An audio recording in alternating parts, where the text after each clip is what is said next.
Audrey Co, bonjour. Le sujet qui nous occupe aujourd'hui est celui du matériel et des produits dont vous aurez besoin pour travailler agréablement le toilettage de votre chat. Quel matériel, quel produit? Quelque chose me laisse toujours un peu désolé. C'est l'indigence du rayon cosmétologie des rayons pour animaux, et cela y compris dans les magasins dits spécialisés. Si vous demandez conseil, les choses pourraient bien ne pas s'améliorer. N'ira-t-on pas dans bien des cas jusqu'à vous conseiller, y compris pour un chat, l'usage d'une étrille?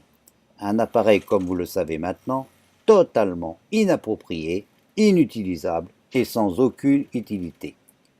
Essayons d'y voir un peu clair. Et parlons tout d'abord de ce qui va être la base de votre outil de travail, les brosses. Il y a d'abord ce que nous appelons la brosse douce. Que votre chat soit à poil court ou à poil long, une ou mieux plusieurs brosses à poil de sanglier sont l'accessoire dont vous ne pourrez pas faire l'économie. Vous avez sous les yeux ce qu'on appelle une brosse à poil de sanglier. Idéalement, je vous conseille d'avoir plusieurs brosses à poil de sanglier avec des soies plus ou moins dures. C'est-à-dire que ces brosses doivent être plus ou moins douces selon le type de travail que vous effectuez. Utilisées dans le sens contraire du poil, ces brosses vous débarrasseront de l'essentiel des poils morts. Et pour l'entretien courant d'un poil court, ces brosses douces seront à la fois nécessaires et suffisantes.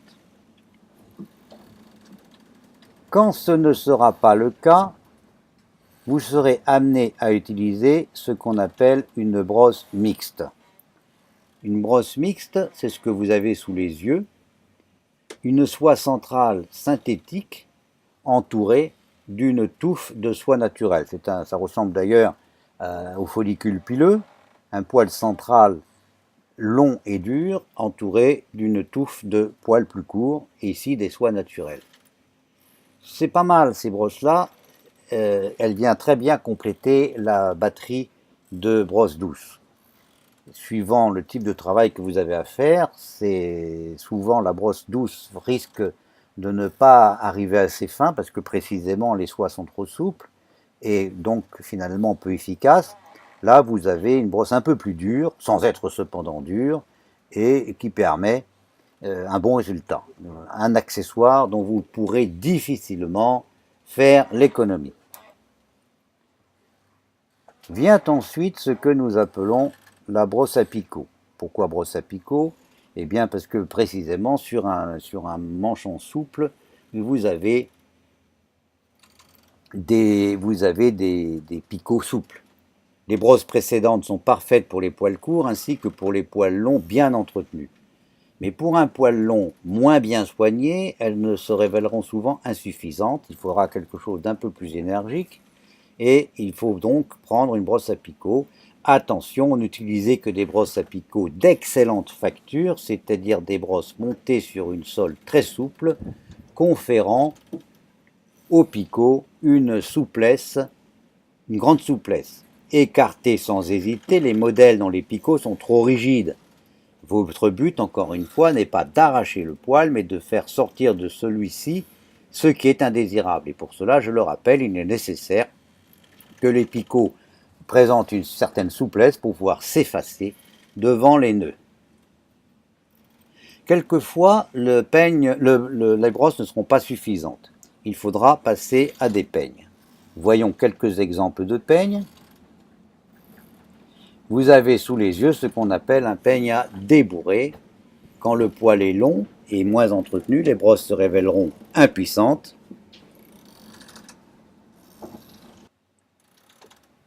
Il faudra alors se résoudre à utiliser un peigne, en vous rappelant, comme vous l'avez vu, que le peigne ne vient pas lutter contre le nœud, mais pousse un petit peu le nœud hors du poil, puis s'efface, selon un geste qui vous sera décrit dans un prochain cours, qui vous sera décrit bien en détail dans un prochain cours, mais que vous avez certainement déjà compris.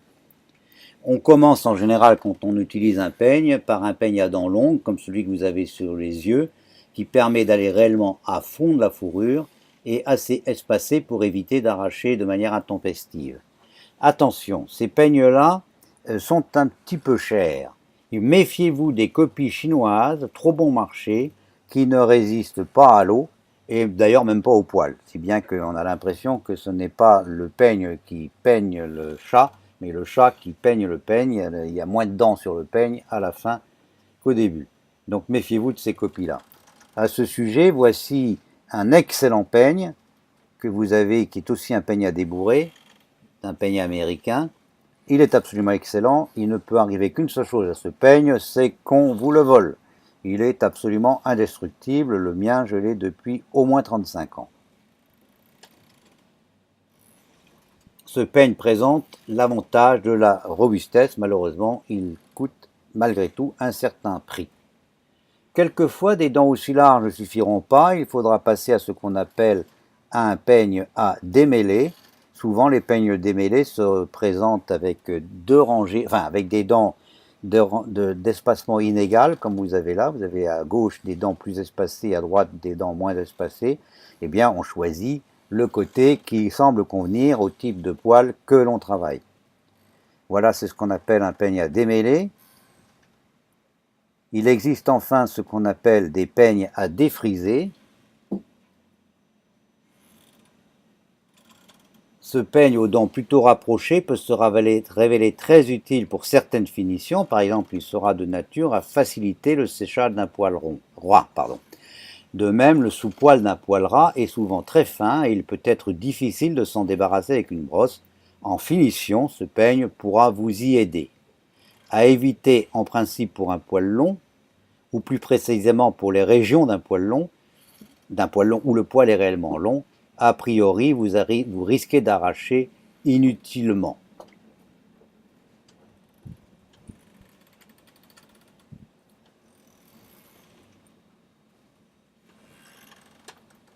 Il n'est pas question d'envisager la coupe des ongles avec un matériel qui ne serait pas adapté. Choisissez un coupe-ongles de bonne qualité et de la taille qui est adaptée à la fois à votre main et à votre chat. Où se procurer des outils précédents? Normalement dans le rayon d'un magasin spécialisé, mais j'ai dit cela pourrait bien ne pas être le cas. Pour les brosses, souvent, vous trouverez plus de brosses adaptées au rayon coiffure pour humains qu'au rayon d'un magasin spécialisé. Et pour les peignes, cela risque d'être assez compliqué. Les bons peignes sont américains, vous les trouvez rarement dans les magasins et ceux que vous trouvez sont souvent inutilisables parce qu'ils ne sont pas composés d'un matériau suffisamment antistatique. Si le matériau n'est pas antistatique, il devient très difficile à utiliser.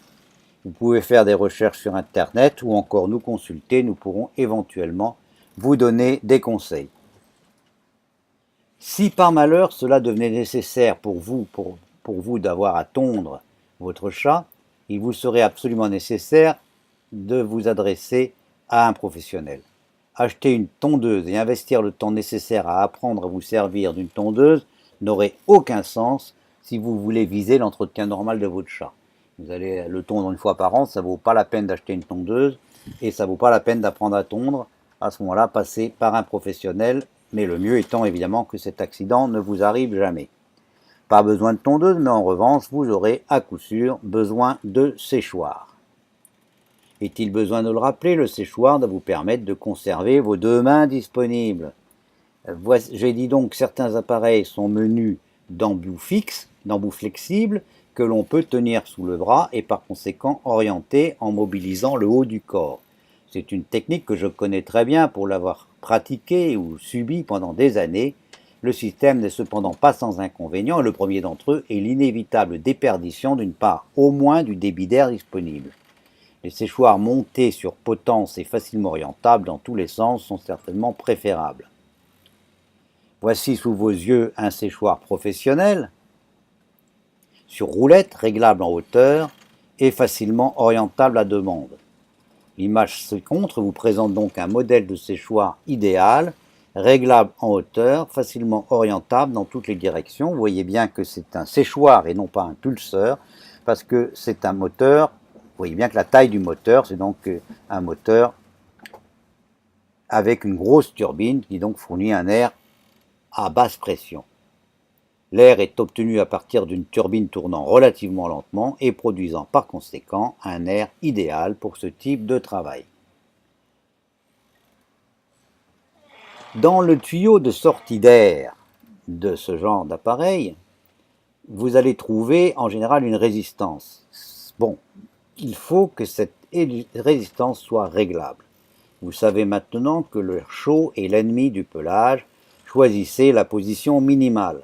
Si par hasard cette résistance n'était pas réglable, le mieux à ce moment-là c'est de la débrancher, l'air de la température ambiante étant de toute façon préférable à de l'air chaud.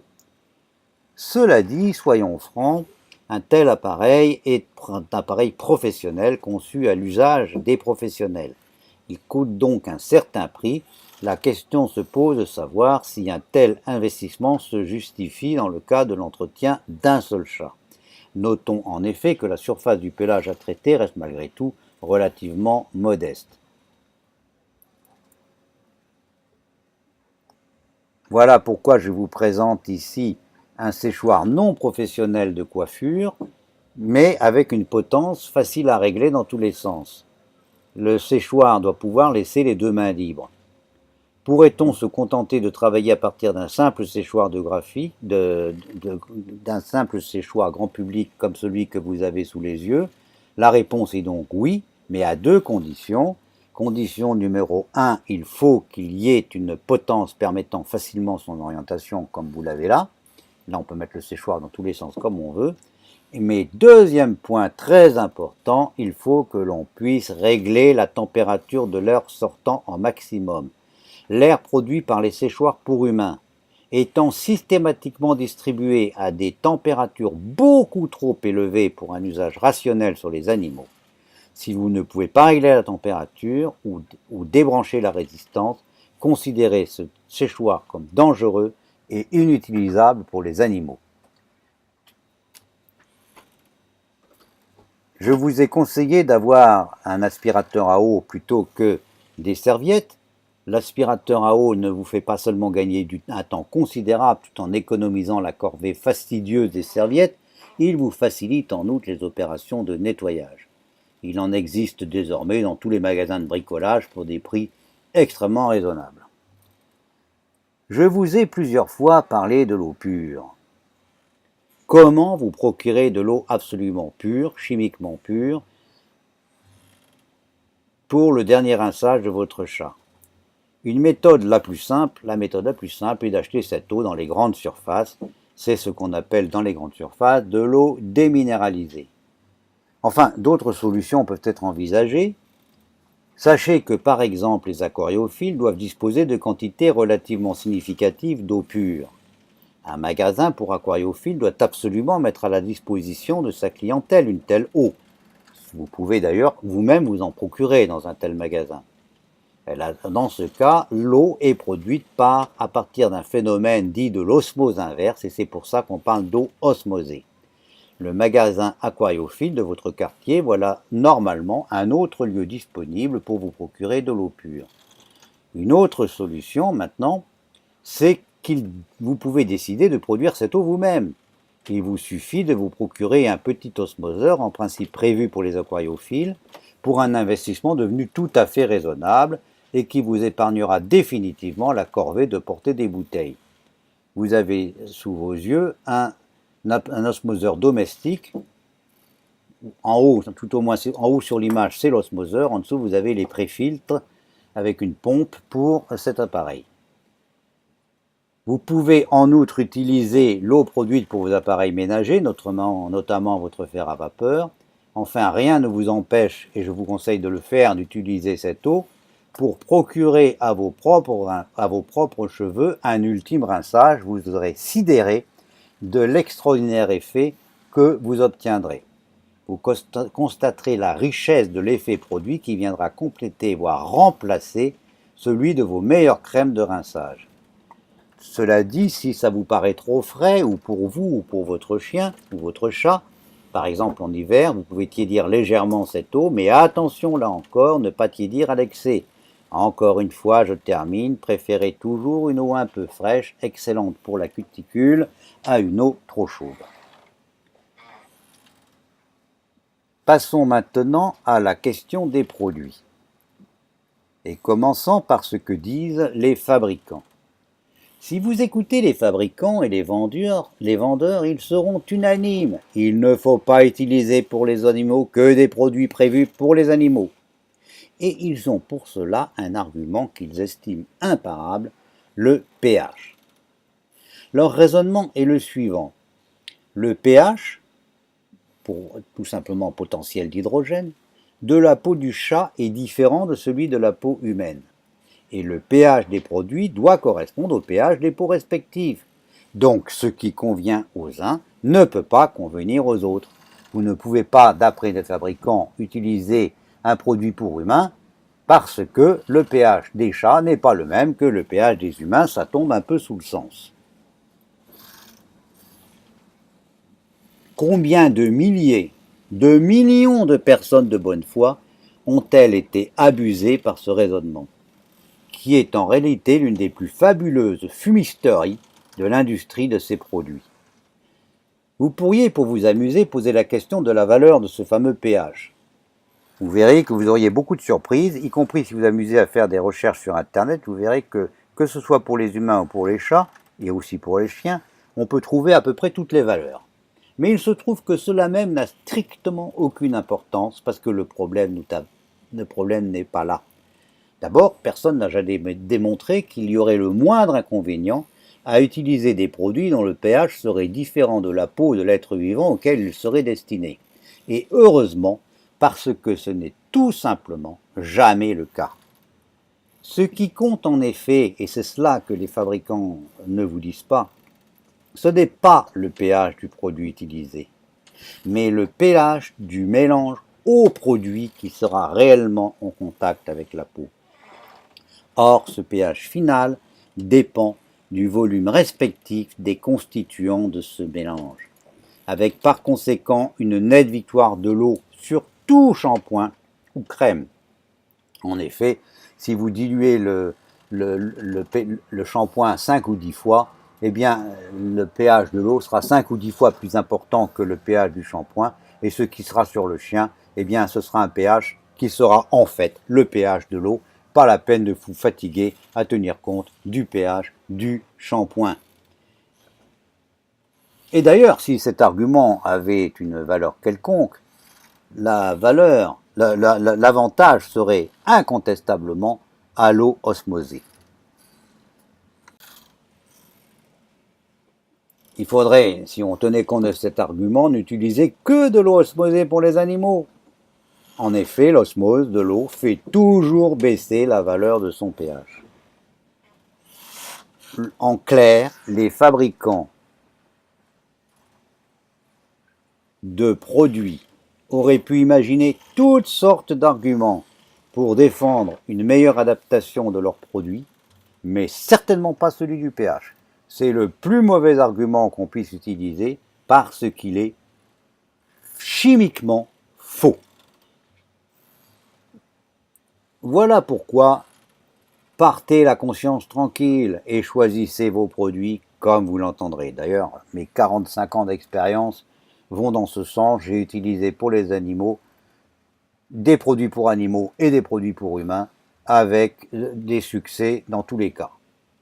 Pour le chat, à mon avis, choisissez vos produits comme vous l'entendez, aussi neutres que possible, pas trop gras et pas desséchants. Certaines huiles conviennent spécialement bien au chat. Personnellement, j'aime beaucoup l'argan, beaucoup l'aloe. D'ailleurs, le shampoing à l'argan et les shampoings à l'aloe, pendant longtemps, n'ont pas existé pour les animaux. On en trouve maintenant un peu. Et moi, j'utilisais des shampoings à l'argan et des shampoings à l'aloe depuis très longtemps, avec des résultats remarquables. Cela dit, retenez qu'il n'y a pas de règle. Ce qui peut convenir à un chat peut ne pas convenir à un autre, ou ne pas lui convenir tout le temps. Il faut tester, essayer, varier, un peu d'ailleurs, comme il en est de vos propres cheveux. Ne vous limitez pas au shampoing pour animaux. Aucun scrupule, vous prenez ce qui vous paraît marcher.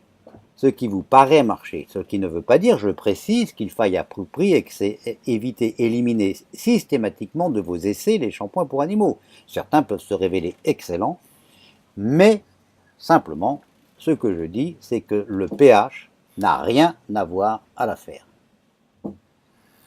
Abordons un sujet qui lui aussi est très conflictuel, c'est celui des produits antiparasitaires. Un sujet qui ne devrait concerner votre chat que de manière marginale, voire jamais. En effet,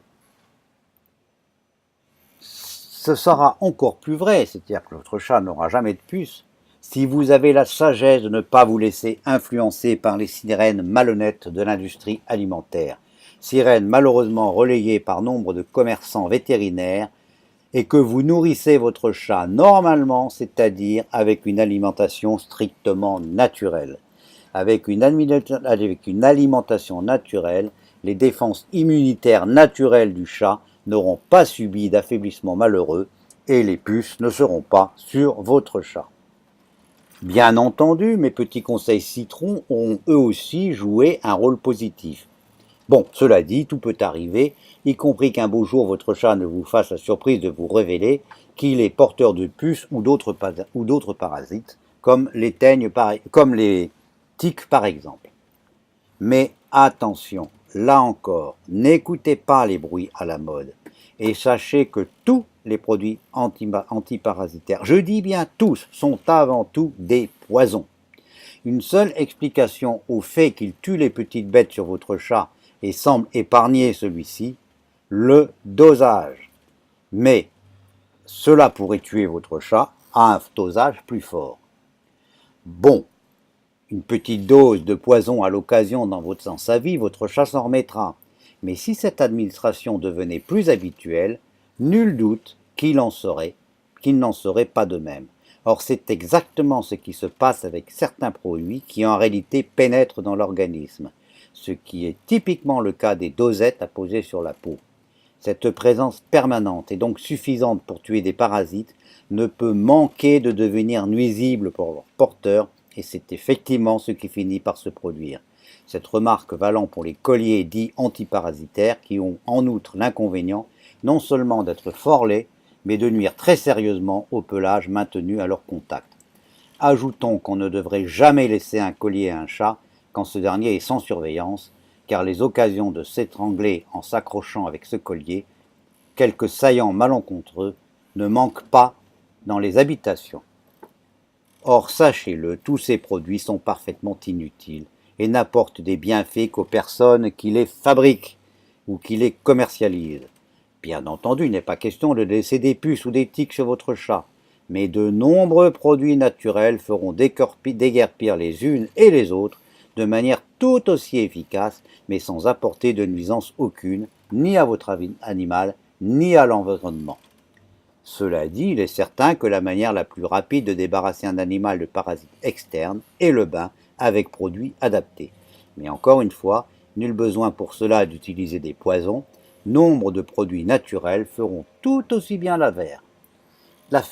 À titre d'exemple, choisissez une base lavante neutre, aussi neutre que possible, et procurez-vous un flacon d'huile essentielle de citron. Préparez votre mélange au shampoing, puis versez une vingtaine de gouttes d'huile essentielle. Pratiquez vos 2 shampoings comme décrit précédemment. Vous pouvez en outre, de manière en somme préventive, introduire 2 ou 3 gouttes de votre huile essentielle dans l'eau pure du dernier rinçage. Il est généralement plus sage de procéder à un deuxième bain dans la semaine qui suit. Enfin, il est souhaitable d'asperger de spray à base d'huile essentielle ayant un effet antiparasitaire les endroits les plus fréquentés par le chat. Cela dit, si le chat n'est pas habitué à l'eau, s'il en a peur, inutile de traumatiser ce pauvre animal et de prendre le risque de vous faire mordre ou griffer. Bien que je sois plutôt partisan de baigner les chats, je suis d'avis que décider de baigner un chat adulte qui n'en a jamais fait l'expérience est une décision à ne prendre que si les autres solutions ont échoué. Les autres solutions, Là encore, évitons les poisons et préférons les sprays à base de produits naturels, comme l'huile essentielle de citron par exemple. Les sprays fonctionneront moins bien que les bains, mais ils fonctionneront. Utilisez le spray directement sur le pelage ou mieux encore sur la brosse. On passe le spray sur la brosse, on brosse une petite région et on recommence. L'usage des poisons antiparasitaires n'est à envisager que si les méthodes ci-dessus avaient toutes échoué, ce qui pourrait se produire dans le cas d'infections extrêmes et sur des animaux extrêmement affaiblis. C'est malgré tout assez peu vraisemblable. Vous savez maintenant tout sur le matériel et les produits que vous devez utiliser. Il nous reste à nous rencontrer pour parler d'une question intéressante, le toilettage et l'éducation de votre chat. Et pour cela, donnons-nous rendez-vous pour un prochain entretien. Merci de votre attention. À bientôt.